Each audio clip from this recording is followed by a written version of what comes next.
We're now at our dock area where we receive goods and ship our finished product. You'll notice that our ceilings are constructed in such a way that will prevent birds from nesting there. But if there are nesting spots, we'll make sure that they're completely cleanable. We've also constructed the dock to have a slight takeaway from the building, so when we clean and sanitize it, the water runs away and does not harbor bacteria up against the building. All of our shipping trucks have closed doors to prevent tampering, and they're also locked. And to properly inspect inside the trucks for cleaning and sanitation conditions, we have adequate lighting.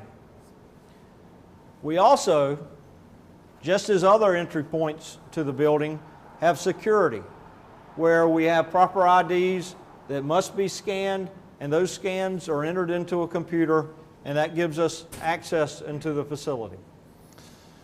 We'll need to put on hair nets and beard nets when needed. And on the other side of this entry door is a fan that creates an air curtain to keep flying insects out of our processing plant.